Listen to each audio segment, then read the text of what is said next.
Olá, estamos começando o nosso encontro de hoje. Agradeço aos 552 mil inscritos no meu canal, aumentou, e graças a vocês que gostam do conteúdo do canal, da perspectiva que nós temos, dos entrevistados, né, da leitura que nós temos do Brasil. Muito obrigado mesmo. Indique, se você gosta do conteúdo do canal, a uma amiga, um amigo, é fácil, blog do Vila, Marco Antônio Vila, diga para ativar as notificações, colocar like no que vocês gostarem e usar, como vocês muito bem fazem, a página dos comentários, né? Nós temos aí entrevistas ou lives com 1.000, 2.000, 3.000 comentários, o que demonstra o interesse de vocês pelas questões que nós discutimos aqui nesse espaço. Lembro a entrevista que postamos hoje com o economista Felipe Salto, da IFE, Instituição Fiscal Independente, sobre contas públicas. Tem muitas informações sérias, né? Uma análise com muitos dados, portanto, não é da base do chutômetro a lá Paulo Guedes, não, muito longe disso, né? Analisando 2020, né? E apontando a perspectiva para a próxima década, que começa a 1º de janeiro. Assisto, que tem muitas informações. E é a entrevista que nós postamos também do ministro Alexandre de Moraes, do Supremo Tribunal Federal, né?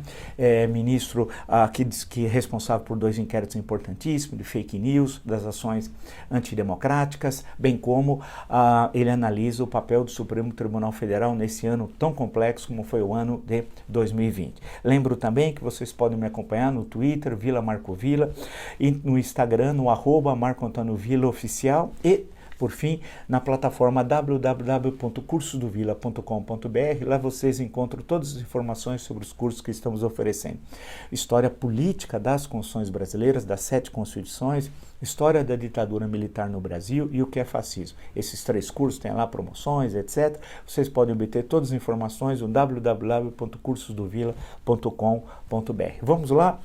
O assunto do dia, claro, ainda eu fico lendo, acompanhando e tentando entender historicamente, no sentido histórico, a figura de Jair Bolsonaro e o mal que ele causa ao Brasil. Eu sempre digo e reafirmo que a maior ameaça à democracia brasileira é Jair Bolsonaro. Quando nós pegamos a questão da pandemia, puxa vida, que é coisa mais grave, 190 mil óbitos. Evidentemente, que você não pode dizer que isso seja um produto da natureza, tal qual uma erupção vulcânica, né, que você não tem meios de controlar, não. O que ocorreu, a tragédia que está ocorrendo aqui no Brasil é produto das relações entre os homens, ou seja, é produto da inépcia governamental, da irresponsabilidade criminosa por parte de Jair Bolsonaro. Nós estamos acompanhando o que ocorre nos outros países, você tem 10 mil mortos, 20 mil, 30 mil, é terrível, é verdade, mas se nós tivéssemos adotado aqui no Brasil as medidas colocadas, por exemplo, pelo ministro Luiz Henrique Mandetta, pelas autoridades sanitárias, pelas recomendações internacionais, nós teríamos economizado, né, muitas vidas, não estaríamos nesse momento com mais de 190 mil mortos, né? Ele simplesmente cruzou os braços, desqualificou todas as medidas adotadas, demitiu 2 ministros, colocou um general que não sabe nada de saúde pública, não sabe nem o que era o SUS e confessou isso publicamente, foi contra as medidas de isolamento, contra a utilização de máscaras, dizendo inclusive que é o último tabu a cair, deu declarações extremamente violentas, dizendo que eu não sou coveiro, é uma gripezinha, esse é um país de maricas, etc, etc, etc, né? Militarizou toda a estrutura do Ministério da Saúde, demitindo os quadros de funcionários, né, concursados, que conhecem, que vivem a saúde pública no Brasil, alguns deles há décadas, né, colocando uma série de oficiais que, das 3 armas, vale destacar, mas principalmente do Exército, que desqualificam, que não têm a mínima noção, né, do significado do Ministério da Saúde, mais ainda, em plena pandemia. Se fosse um momento relativamente tranquilo da saúde pública no Brasil, você poderia falar, mas isso não tem grande importância. Não, é o momento mais grave da história da saúde pública do Brasil republicano.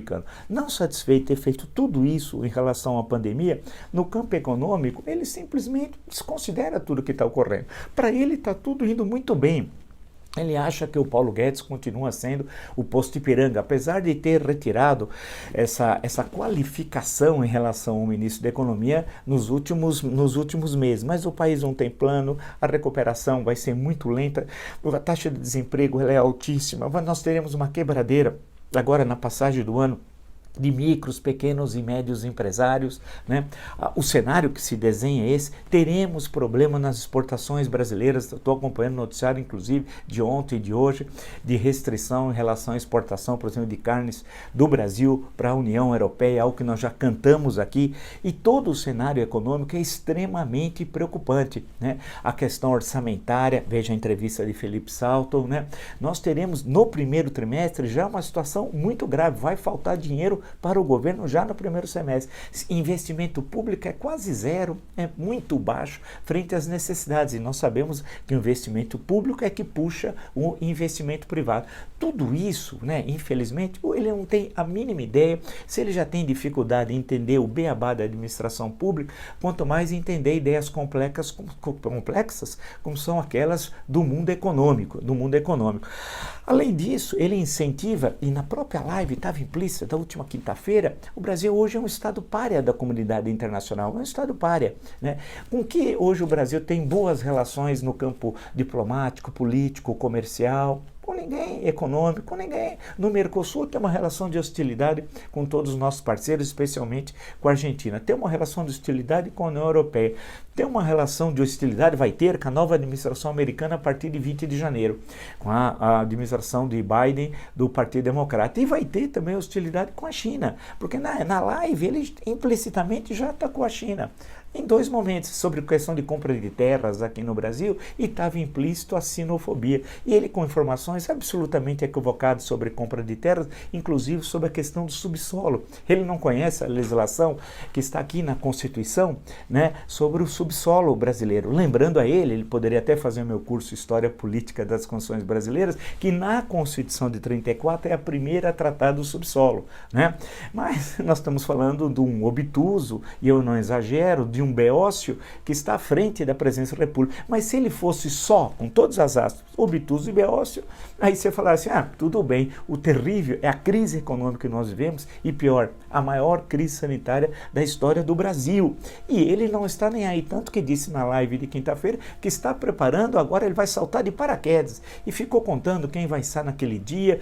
Você imagina, se passaria pela cabeça do presidente norte-americano, do presidente francês, da chanceler alemã, do primeiro-ministro britânico, fazer um salto de paraquedas, como se estivesse comemorando. Está comemorando o quê? Nós temos 190 mil óbitos, nenhum conflito externo ou interno da história do Brasil, ou somando todos, nós chegamos a 190 mil óbitos, e o primeiro óbito é 12 de março, em 10 meses. Né? Você pode somar tudo, guerra do Paraguai, guerra da Cisplatina, confrontos com a Argentina, ainda nos anos 1840, né, 1850, você pode saltar daí para a Segunda Guerra Mundial e a FEB e os pracinhas na Itália, nada, e somando conflitos internos, tudo, você não chega a esse número de 190 mil, que segundo alguns, inclusive, é maior, é de mais de 220 mil, tendo visto casos de subnotificação, diz o ex-ministro Taixe, que passou 28 dias só pelo Ministério, ontem e hoje, em entrevistas a jornais, né?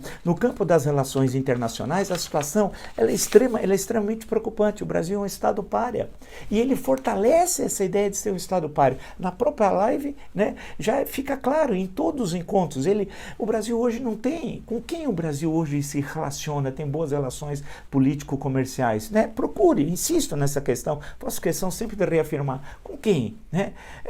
Vai sobrar o quê? A Polônia, a Hungria? Né? Não tem mais relações com ninguém, e esse isolamento vai ter um reflexo direto na questão econômica. Nós temos dito isso nas exportações brasileiras, e esse isolamento diplomático vai se relacionar a questões econômicas, como, por exemplo, pode tirar o cavalo da chuva, o acordo com a União Europeia, que nós falamos aqui tantas vezes que não sairia, não vai sair mesmo. Se você passar pelo meio ambiente, puxa vida, os episódios da Amazônia e do Pantanal, nesse ano, inacreditável. E o que ele fez em relação a tudo isso? Absolutamente nada. Desqualificou, inclusive, a ação do INPE. Sim, do INPE, né, que é uma instituição de reconhecimento internacional, os seus pesquisadores, desqualificou tudo aquilo, disse que aquilo não era verdade, mas você tem todos os dados, as fotografias dos satélites, mas para ele isso também não tinha a mínima relevância, como se tudo aquilo fosse uma invenção, né? E evidentemente que isso tem repercussão internacional direta, né? E os seus ministros têm de seguir o que o Mandrião diz sobre o assunto, né? Basta ver a ministra Tereza Cristina Boi Bombeiro, aquela que reafirmou a tese, vamos chamar de tese, de que se tivesse devastado o Pantanal não teria problemas de incêndio. Não dá, né? Além do que, né? Além do que dessa tese fantástica da ministra, hoje eu a chamo de Tereza Boi Bombeiro Cristina, que era considerada por muitos aquela que tinha uma relativa sanidade entre insanos que estão ali no Palácio do Planalto. Na verdade, todo mundo lá hoje é insano, né? O Tarcísio, eu sempre cito que alguns falam, oh, mas o Tarcísio é um grande homem. Que obras tem o Tarcísio? Ele é o Dorico Paraguaçu, né? Do século XXI, ele inaugura bica, inaugura ordem de serviço, pedra fundamental. Agora a estrada que ele anunciou do Vale de Jequitinhonha, né? Uma estrada de 67 quilômetros que vai ficar pronta em 2 anos, né? O que você divide por 24 meses, você vê quantos quilômetros vão ser construídos por mês. Se divide por 4 semanas, é piada.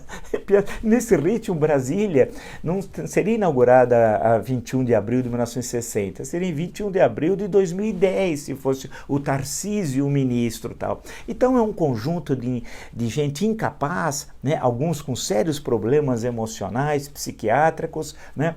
Não precisa falar, eu quando falei de relações exteriores, eu nem toquei no Ernesto Araújo, mas Ernesto Araújo é um exemplo devastador disso, né? Aquele olhar de Beato Salu, e ele continua com o mesmo discurso negacionista, as teorias da conspiração, e registrem, a partir de 2021 a situação vai piorar ainda mais, por causa da nova administração americana, mas não só que isso, no isolamento, porque o mundo pós-pandemia, né, e essa questão especialmente no segundo semestre do ano que vem vai estar colocado, vai aparecer certas questões nos organismos internacionais e o Brasil vai estar cada vez mais isolado, com as teorias, essas teorias da conspiração da extrema-direita, neofascista e neonazista, presente nos Estados Unidos e que o governo brasileiro incorporou como se fossem ideias suas, né? O Bolsonaro vive no WhatsApp, ele aprende ciência política, aprende tudo entre aspas, e relações diplomáticas por filmetes do WhatsApp.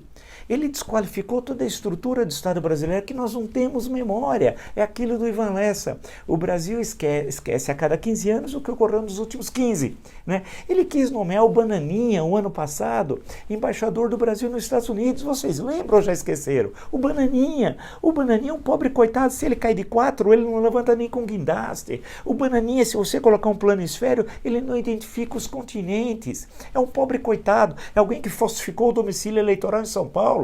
Eu queria que o Bananinha aprovasse relações sociais que ele tem aqui em São Paulo, onde ele mora. Esse cidadão desqualificado, ele queria nomear embaixador, trouxe na Fiesp, e os empresários, se é que são empresários, eu não sei, mas estavam na recepção, né, beijaram a mão do Bananinha, e dizendo que seria ótimo para o Brasil, porque ele era amigo da família Trump. Portanto, não era uma relação entre Estado, ou entre governos, ou entre presidentes, era entre famílias. A família Bolsonaro, né, com a família Trump, era absurdo. Qualquer pessoa, sabe, primeiro que não existia essa relação familiar. Isso aí, né? Você acha que o Trump tinha relação com a família Bolsonaro, né? Com a avó da Michelle, né? Com aquela que foi condenada por tráfico, com a mãe da Michelle, ou Michelle, se assim preferirem, aquela que foi condenada também por falsificação de documentos e que o Bolsonaro achou normal no dia 24 de abril. Vocês lembram do discurso? Eu não esqueço, né? Naquela sexta-feira, com os ministros, ele diz, ao invés dela fazer a operação plástica, ela quis rejuvenescer falsificando documentos. Eu nunca vi. Ou nós estamos muito abananados. Eu nunca vi. Ele disse que ela cometeu um erro. Ao invés de fazer a operação plástica, ela resolveu falsificar os documentos. Bem, e essa família ia se relacionar com o Trump. Vocês imaginam? Com o Trump, com aqueles bilhões, inclusive de origem pouco lícita, segundo alguns, e ele vai ter problemas ao sair da presidência com o fisco e problemas com a empresa, né, com as empresas, problemas contábeis terríveis e tal, mas o Bananinha era dito que ele era amigão da família Trump. Da onde tiraram isso? E ficaram repetindo, e alguns na imprensa começam a dizer que é verdade. Assim como diziam, final do ano de 2018, que a Michelle fazia doutorado na USP. Olha, E eu falava, mas como essa senhora tem ensino médio? Como é que ela está fazendo doutorado na USP? Aí o assunto saiu, ninguém mais falou. Assim como a Damares era mestre em Direito Constitucional, lembro? Quando foram procurar o mestrado da Damares, aquela que viu Jesus na goiabeira, cadê o mestrado, cadê o mestrado? Ela falou, não, eu sou mestre no sentido de Paulo de Tarso, do São Paulo. Do Paulo de Tarso. Mestre? É mestre no sentido bíblico. Mas espera, aí eu diria, a senhora Damares casou com o cacique? Porque ela seria a quinta esposa do cacique. Bem, senhora Damares, mas espera, direito constitucional? Primeiro, Paulo de Tarso não tinha formação no direito, né? Segundo, não tinha Constituição no Império Romano no século I, né? Nós estamos falando do século I, né? Do que a senhora está falando? Agora, essa gentalha, como diria a filósofa Dona Florinda, ou essa caterva, como digo eu, tá lá. Mas só está lá por causa de Jair Bolsonaro. E também por causa da crise terrível do sistema político brasileiro que criou 2018. Outras lives mostram isso. Bem, para voltarmos ao Jair, o Bananinha não foi, né? Ele viu que não seria aprovado no Senado. E nós ficamos quase um ano sem embaixador nos Estados Unidos. E aí teve a pandemia que também acabou prejudicando. Além dessas questões do meio ambiente terríveis, tudo isso, relações exteriores, né? A licença para matar, os ataques que ele fez à imprensa sistemático, por véspera de Natal, chamando lixo, canalha, e por aí foi, tudo que eu listei para vocês, né? Essa porcaria, TV funerária, e ficou xingando véspera de Natal. Esse é o, em nome de Jesus, o cristão, né? Que cristão coisa alguma, ele é um, né? A gente sabe que ele é um vendilhão do templo, o sepulcro caiado, para usar as metáforas bíblicas e tal. E a licença, estimulando que os policiais atacassem a imprensa, dizendo, eles são seus inimigos, eles estão sempre contra vocês. Né? E a repercussão foi mínima por parte de sindicatos, por parte de jornalistas, de jornais, de partidos políticos, da sociedade civil. Ele atacou nominalmente jornalistas, uma coisa inacreditável. E a resposta sempre é muito tímida por parte da sociedade. E ele avança, ele politizou as Forças Armadas. Eu achei que isso estava resolvido em 1985, com a redemocratização. Não, ele politiza as Forças Armadas toda sexta, todo sábado. Ele vai nessas cerimônias e politiza as Forças Armadas e estimula a quebra da hierarquia, né? Geralmente na formação lá de policiais ou cadetes, estão lá, ele faz isso sistematicamente. Né? Porque ele quer transformar as PMs em milícias e as Forças Armadas ele quer destruir a hierarquia. É um negócio assim inacreditável. O que ele fez no decorrer desse ano? Eu estou listando alguns momentos, quer dizer, da sua obra tenebrosa de destruição, de solapar as bases do Estado democrático de direito. Ele quebrou o decoro quantas vezes? Quantas vezes ele quebrou o decoro? Né? E aí bate na lei 1079, de 10 de abril de 1950. Ele desmoralizou a instituição Presidência da República. E ele continua fazendo isso, continua sistemático fazendo. Você vai ver agora nessa última semana do ano, a partir do dia 28, ele vai continuar batendo. E eu anotei até aqui que os ataques também, claro, ao Supremo Tribunal Federal, ao Congresso Nacional, motivo de vários encontros nossos, né?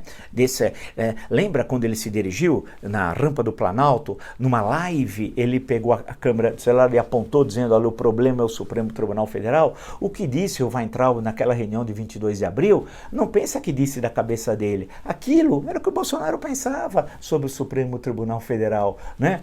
Então, e nas participação nas ações, naqueles atos antidemocráticos que tinha lá, fechar o Congresso Nacional, fechar o Supremo Tribunal Federal, ato institucional número 5, assisto inclusive a entrevista do ministro Alexandre de Moraes. Em certo momento, ele conta numa viagem de avião que um cidadão sentou ao lado dele, falou, ministro, eu queria conversar sobre o AI-5, por que a gente não impõe outra vez o AI-5 e prende todos os comunistas e acaba com a corrupção? O ministro Alexandre de Moraes perguntou, o senhor sabe o que é o adicional número 5? O adicional número 5 fala dos comunistas? Não fala nada disso. O senhor leu? Não. O senhor sabe o que é o AI? Não, é ato institucional. E sabe por que é número 5? Não, porque teve 4 anteriores. O senhor não conhece, não sabe o que está falando. É porque o Bolsonaro transformou a ignorância hoje em sinônimo de qualificação. Eu sou ignorante. Ignorância hoje é legal ser ignorante, desconhecer os assuntos e achar que aprende durante 2 minutos pelo WhatsApp, história, política, ciência, tudo pelo WhatsApp. Mas os bolsonaristas são isso. Eles têm um culto à ignorância, que o Bolsonaro reforça em todas as suas falas, desqualificando instituições, simplificando problemas extremamente complexos, demonizando opositores. Mas há uma questão que me parece fundamental do Maquiavel de Rio das Pedras. Vamos lá. Eu chamo lá o Bolsonaro também de Maquiavel de Rio das Pedras. Rio das Pedras é a base do escritório do crime, do amigo dele, do Adriano, aquele PM, capitão que foi expulso da polícia do Rio de Janeiro. E não é fácil, insisto, ser expulso da polícia militar do Rio de Janeiro. Você precisa fazer muito. Amigão dele é amigo tão íntimo do Bolsonaro que ele usou o Flávio. Os filhos são braços do pai. Ele já humilhou tantas vezes o filho. Veja a entrevista com o Bananinha, né? Que nós vimos. O Bananinha falou, eu tive 1.600.000, não sei quantos votos. Ele falou, você só teve um, o resto todos são meus, né? Bem, então ele usava o Flávio, no caso do Rio de Janeiro, e deu aquela medalha Tiradentes, né, a mais alta comenda da Alerj, para o Adriano, na prisão, né? E eles eram íntimos, o Bolsonaro, do assassino Adriano. Assim como de Queiroz, nem precisa dizer, outro dia voltou a defender o Queiroz, sem nenhum problema, sem nenhum constrangimento, né? Assim como era ligado ao Rony Lessa, que era vizinho dele, né? Ali no condomínio da Barra, amigão dele, assassino de Marielle Franco. Então, o mundo do Bolsonaro é aquela baixeza lá do Rio de Janeiro, a criminalidade do Rio de Janeiro. Ele veio daquele submundo, né, tenebroso e tal. E aí, eu estava lendo os jornais durante essa semana, tem uma questão que insiste alguns analistas, e eu discordo frontalmente, dizer assim, que o Bolsonaro esquece as questões sanitárias, econômicas, os graves problemas do seu governo, desvia para questões ideológicas. Foi no momento que ele estava falando sobre tortura, defendendo o Ustra, né? Aquele assassino, né, covarde, que enxovalhou a farda do exército, que matou vários brasileiros aqui na Rototóia, no Doicode, em São Paulo. Bem, e que era uma estratégia do Bolsonaro, como se ele fosse um Maquiavel, por isso que eu chamo de Maquiavel do Rio das Pedras, né?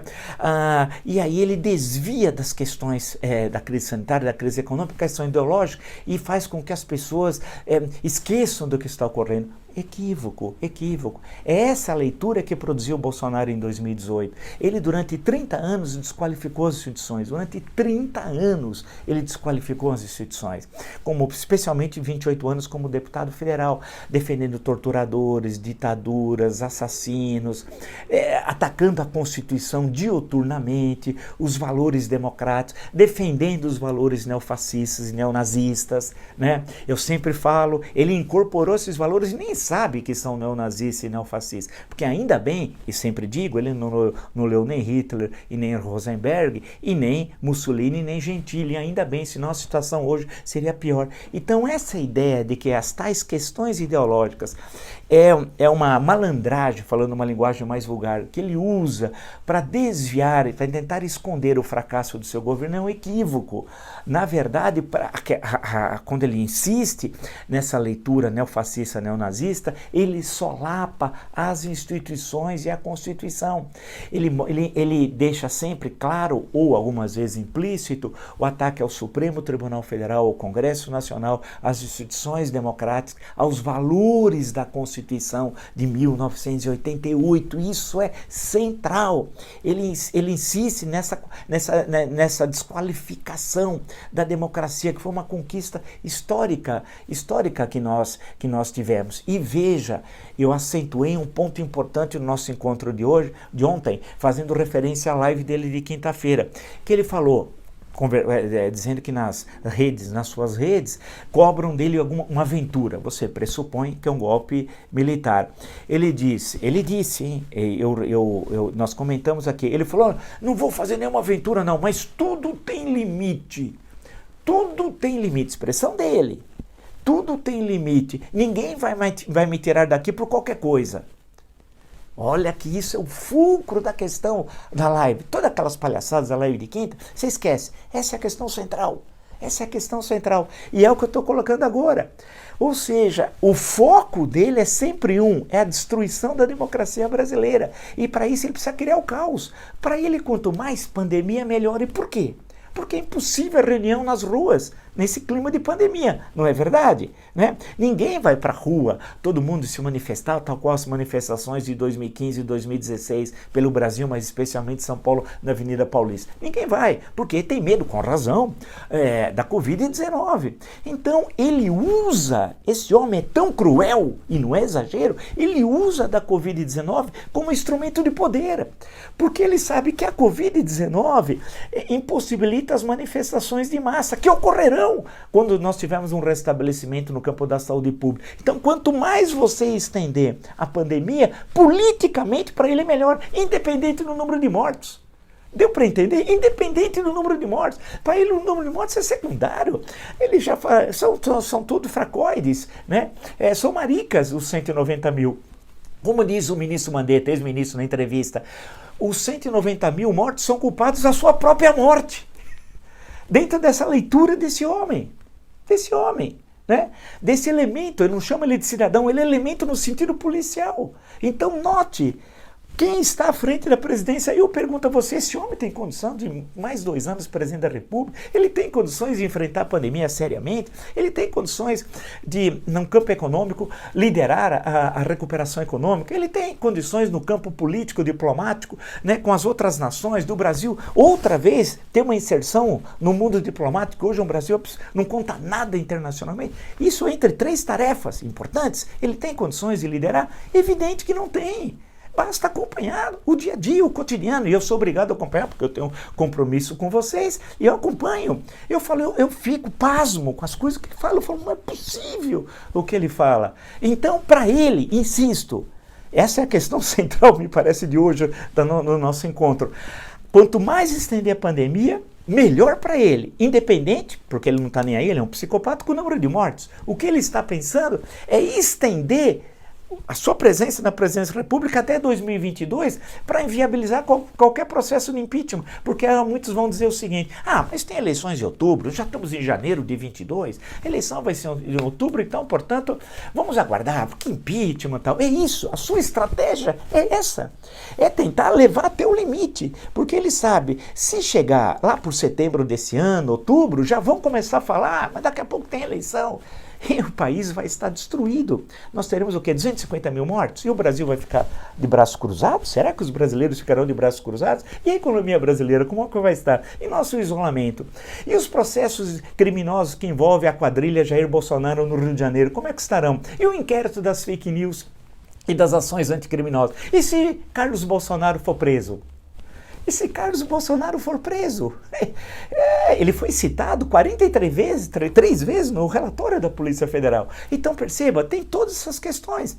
Agora, por isso que eu insisto nessa questão do impeachment, né? Ou seja, e ele entendeu que a eleição do presidente da Câmara é vital, porque o presidente da Câmara é que dá início, eu já expliquei várias vezes aqui, é um processo de impeachment, de crime de responsabilidade. É ele que encaminha os líderes partidários à criação de uma comissão proporcional pelo número de parlamentares que tem cada partido, que vai eleger o presidente e o relator, e a comissão começa seus trabalhos, etc, etc, etc, como em 1992, como em 2016. Então deu para vocês entenderem essa situação, essa conjuntura? É por aí, e é por isso que eu identifico nele. E a gravidade que nós passamos os últimos 2 anos, não podemos ter mais dois anos com ele. Por isso que eu identifico nele a maior ameaça à democracia no Brasil. Se você gostou dessa live e de tantas outras do meu canal, e agradeço muito os 552 mil inscritos no meu canal, indica um amigo. É fácil, o blog do Vila, Marco Antônio Vila, ative as notificações, coloque like no que vocês gostaram e utilize, como vocês bem fazem, a parte dos comentários. Assista a entrevista com o economista Felipe Salto da IFE, Instituição Fiscal Independente, que postamos hoje, muito importante sobre contas públicas, agora e olhando a próxima década que se inicia agora em janeiro do ano que vem. Veja a entrevista do ministro Alexandre de Moraes, está muito boa também. No Twitter vocês me acompanham pelo Vila Marco Vila, no Instagram pelo @Marco Antônio Vila Oficial. E no Twitter,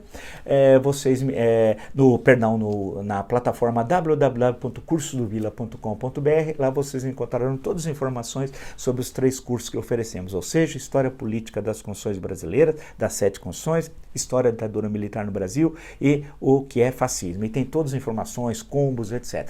Basta acessar, tá bom?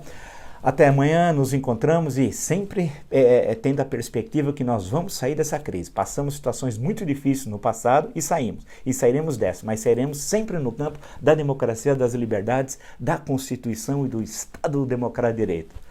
Até.